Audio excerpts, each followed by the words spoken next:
আসসালামু আলাইকুম। আজ ১৭ই রমজান ২০২৫-এর ১৮ই মার্চ। আজ হচ্ছে ঐতিহাসিকভাবে বদর যুদ্ধের দিন।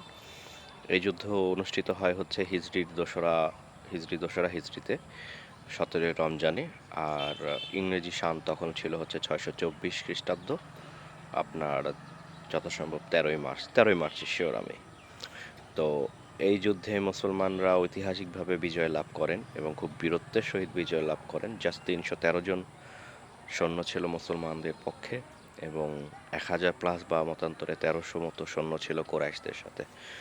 সো দেখা যায় যে প্রতিজন মুসলিম সৈন্যর বিপক্ষে ৩ জন প্লাস করে আপনার প্রায় ৪ জন করে সৈন্য ছিল আর কি। সো সেখানে মুসলমানরা বিজয় লাভ করে। এই যুদ্ধে মুহাম্মদ সাল্লাল্লাহু আলাইহি ওয়াসাল্লামের নেতৃত্বে যুদ্ধ হয় এবং এর সাথে হামজা এবং আলী ওনারা সম্মুখভাগে ছিলেন। এ হচ্ছে অবস্থা। আর গতকালকে একটা জিনিস দেখলাম, সেটা হচ্ছে সন্তানের গায়ে সুগন্ধি জান্নাতের সুবাসসমূহের মধ্যে একটা আর কি।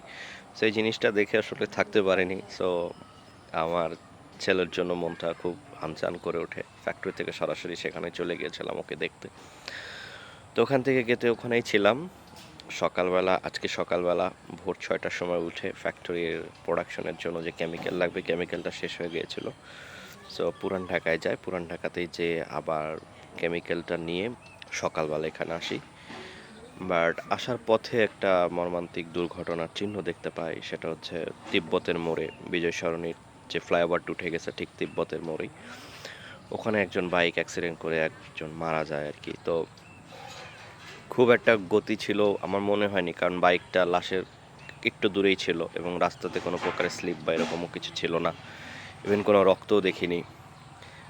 বাইকার উনি জায়গায় স্পট ডেড হয়। ওনার হেলমেটটাও পাশে ছিল অক্ষত অবস্থায়। মানে কি হয়েছে সঠিক জানেন না, আল্লাহ তাআলা হয়তো এখানেই তার ভাগ্যের সমাপ্তি করে রেখেছিল আর কি, জীবনের সমাপ্তি করে রেখেছিল। যাক, আল্লাহ তাআলা ওনাকে জান্নাতবাসী করুক। তো সবাই সাবধানে থাকবেন, সুন্দর থাকবেন।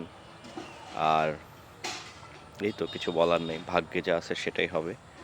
বাট তারপরও মহান আল্লাহ তাআলা আমাদের জ্ঞান বুদ্ধি দান করেছেন, সেই জ্ঞান বুদ্ধি দিয়ে আমাদেরকে নিজেদের পরিচালিত করতে হবে।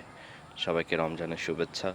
আর আজকে ঐতিহাসিক বদর যুদ্ধ হিসাবে এই বদর যুদ্ধের যেই বিজয়ের যে তাৎপর্য বা তাদের যে ইমানি শক্তি, তাদের যে আল্লাহ তাআলার প্রতি যে বিশ্বস্ততা ছিল, যে ইমানটা ছিল, তার কাছাকাছি ইমানও যদি আমরা পেতে পারি, সেটাই আল্লাহ তাআলার অনেক বিশেষ করুণা। সো ধন্যবাদ সবাইকে, ভালো থাকবেন। আসসালামু আলাইকুম। কালকে কথা হবে আর অন্য কোনো একটা বিষয় নিয়ে। আসসালামু আলাইকুম।